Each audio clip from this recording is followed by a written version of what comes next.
কক্সবাজার মহেশখালী নৌপথে চালু হয়েছে C truck. ২৫০ যাত্রী ধারণ ক্ষমতার এই নৌযানটি পরীক্ষামূলক চলবে আগামী ২৪শে এপ্রিল পর্যন্ত। চলাচলে প্রতিবন্ধকতা দেখা না দিলে ২৫শে এপ্রিল থেকে বাণিজ্যিকভাবে চালু হবে। এতে দ্বীপটির ৪ লাখ বাসিন্দার যাতায়াত সহজ হওয়ার পাশাপাশি পর্যটকদের নৌপথের ভোগান্তি অনেকটাই কমবে বলছেন সংশ্লিষ্টরা।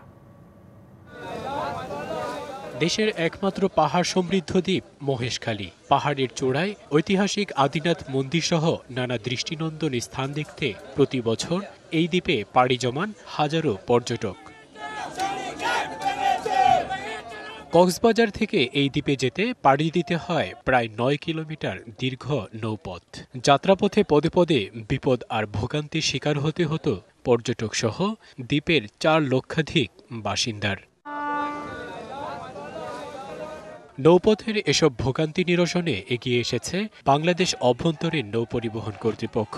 পরীক্ষামূলক চালু হয়েছে আধুনিক সি ট্রাক এসটি ভাষা সহিত জব্বার।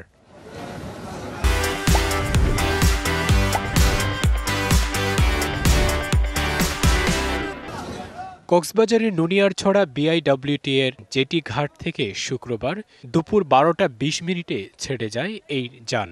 মহেশখালী দ্বীপের জেটি ঘাটের পন্টুনে পৌঁছে ৪০ মিনিটে। প্রথমবারের মতো সি ট্রাক দেখে উচ্ছ্বসিত দ্বীপবাসী। মহেশখালী থেকে কক্সবাজার পারাপারের জন্য যে একটা পন্টুন এবং একটা সি ট্রাক আসবে, এটা আমাদের জন্য অত্যন্ত সুখবর। স্বৈরাচারের দোসর মকসুদ মিয়ার বাহিনীর যে প্রতিরোধের মুখে সেই পন্টুনটি সরাইয়ে ফেলা হয়, তখন প্রশাসন তাদেরকে সাহায্য করেছিল। পর্যটন শিল্প বিকাশের সম্ভাবনাকে কাজে লাগানো যাবে। মহেশখালী একটি পর্যটন এলাকা, তো অনেক পর্যটক স্পিডবোট এবং ট্রলারে যেতে ভয় পায় বা অনীহা প্রকাশ করে। সি ট্রাকের উদ্বোধন যদি এটা অব্যাহত থাকে, পর্যটন শিল্পে নতুন এক ব্যাপকতা পাবে। সি ট্রাকের জনপ্রতি ভাড়া এখনও নির্ধারণ হয়নি। এর পাশাপাশি ভবিষ্যতে ফেরি যুক্ত করার পরিকল্পনা রয়েছে। জনসভা করার মধ্যে যে একটা তৃপ্তি, সেই তৃপ্তি কিন্তু আজকে আমরা পেয়েছি। সন্দ্বীপের গুপ্তছড়া ফেরি সার্ভিস চালু করেছি। এখানে ফেরি সার্ভিস চালু করা অতটা কঠিন কাজ না। এটি চালুর মধ্য দিয়ে বর্ষা মৌসুম সহ সারা বছর ঝুঁকিহীন যাতায়াত নিশ্চিত হবে, এমনটাই প্রত্যাশা সংশ্লিষ্টদের।